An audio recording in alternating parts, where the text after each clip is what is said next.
はいどうもこんにちは。ファスターレーシングの奥野です。早速ピレリのディアブロスーパーコルサ V4 を履いて鈴鹿サーキットのフルコースを2本走ってきました。まずタイヤの空気圧なんですけど、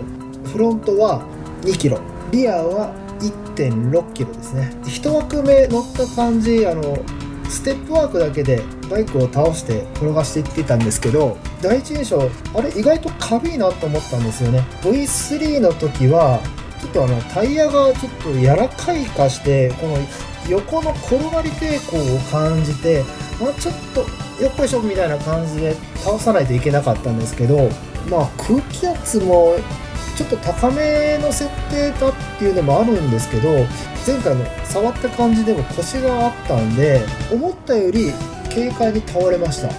ライダーの操作に対してすごいアシストしてくれてるんじゃないかなって思えるようなタイヤでした。ピレリのね、優しさみたいなのが感じられるようなタイヤでしたね。その優しさってなんやねんって話ですけど、それもちょっと含めて説明させていただきたいなと思うんですけど、まず侵入なんですけど、こうスパッと入っていった時に、ブリヂストンの場合はコロコロって転がっていくような感じなんですけど、ピレリの場合、この V4 の場合、バイクが傾いた時にトレッドが柔らかいんですよね。ビード部分はちょっと腰があるんですけど、こうトレッドが潰れて、それに対しての転がり抵抗を結構感じたんですよね。でそれがネガティブなことではなくて、そんなのいくらでもその進入スピードを調整できるんで、全然ネガティブなこともなんともないんですけど、これはこれでブレーキを引きずっていけない人には結構ありがたいことなんじゃないかなと思いました。ブレーキを進入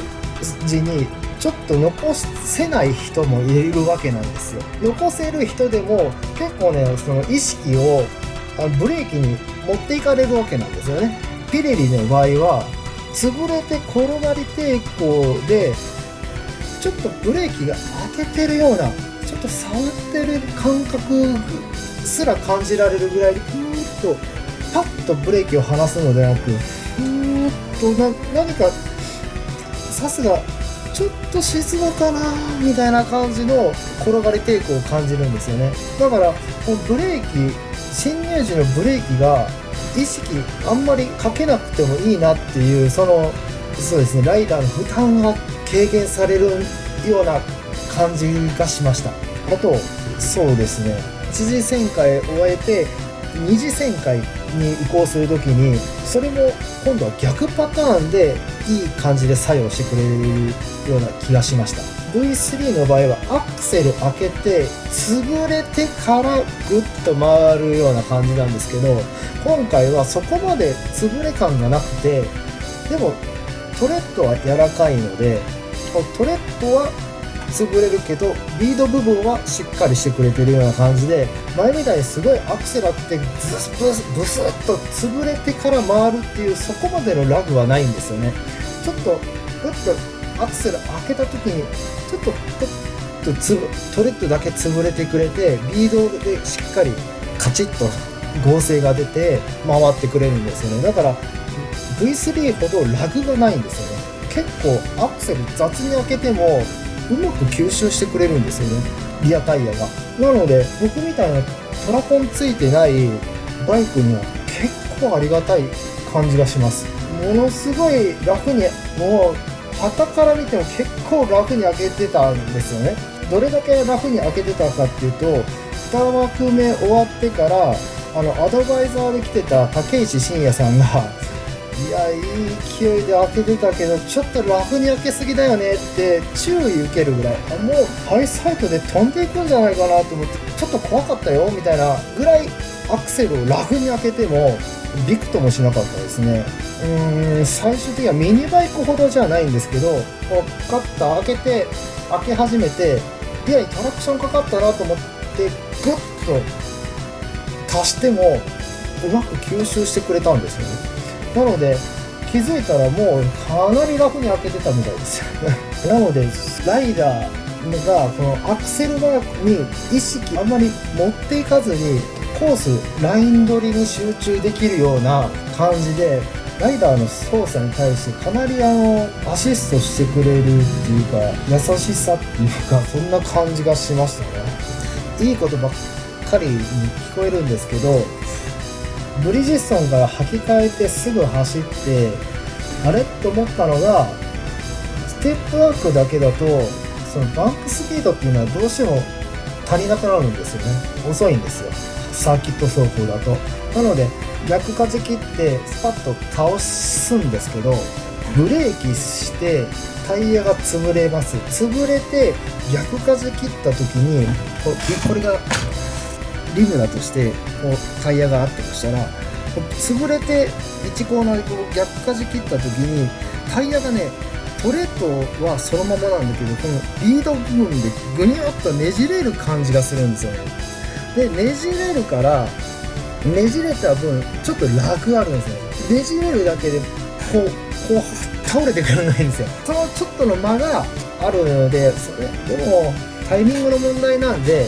いくらでもライダーが後でその補正はできると思うんですけどブリヂストンだとスパッと倒れてくれるのがピレリだとちょっとラグがあるねじれちゃうんでねラグがあるなっていうのは印象がありましたね。結構動くんですよねタイヤのトレッド面が。なのでその1回動き出すと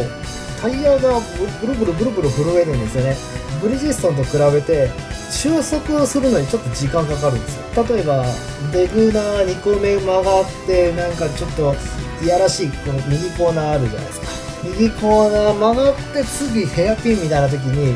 リアが結構暴れるんですよね。でブリヂストンだったらプッと終わるんですけどピレリの場合いつまでもこんなもニョニョしてるんですよね。倒し込みの時とかでも丁寧にこう切り返さないと暴れてその進入がちょっとやっぱ遅れるような素振りはありました。なので丁寧に操作してあげたらマシになるのかなとは思いましたね。あとねちょっと気になったのがバンク中にシフトアップしていくんですよね。どんどん鈴鹿だとダンロップこう逆バンクからダンロップ登って1つ2つ上げていくんですけど上げた時オートシフターあったとしてもこうやってちょっとお辞儀するんですよね。パンパンパンみたいな。でお辞儀した時にこの横 G と縦に対してのトラクションに対してタイヤがこう揺れるんですよね。そのタイヤが揺れるっていうのはこういう動き方するのではなくバイクが縦にこうふわふわって動くんですよ。で鈴鹿だとダンロップだとか二輪試験に立ち上がってまっちゃんからスプーン行く時のまっちゃんの上りとか試験員立ち上がって最終コーナー2速から3速に入れた時とかタイヤがなんつうのスタンディングウェーブ現象みたいなワンワンってなっちゃうんですね。これアクセル開けてもうフロントをすっぽ抜けて僕はその1コーナーまでスライディングするんじゃないかなっていうちょっと恐怖はよぎりました。でも、タイヤが動く分このフロントサスとリアサスのストロークスピードをちょっと遅くしてあげたら解決するんじゃないかなとは思ったんですけど今回ちょっと時間がなくてできませんでしたけどなのでそれは皆さんが買って試してみてほしいところなんですけどブリヂストンのセッティングのまんまだったらちょっとワンテンポずれちゃう感じはします。でもですよV3 から V4 にそのまま移行するような人だったらタイヤの剛性ちょっと上がって進入スピードが増えてアクセルもパッと開けた時にすぐ前に進んでくれるので多分タイムはアップすると思います。あと強いて言うなら値段が高いちょっともうちょっと安くならんかなっていうところですね。それぐらいしかネックがないダメなところがない。ブリヂストンの R11 よりトレッドの剛性が柔らかい方向なんで端っこまで使ってる感じですね。そんなバンク角とかは変わってる気はしないんですけどでリアもそんなあれもなく D マークも全然残ってるし、スーパーコルサって書いてるのかな、こんなの書いてたのか、まだ全然残ってますね。リアも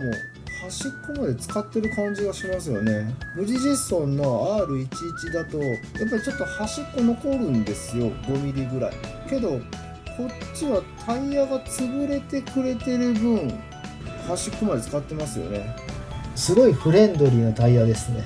いいタイヤではあると思います。参考になった、ためになったと思うならチャンネル登録と高評価よろしくお願いします。ではバイバイ。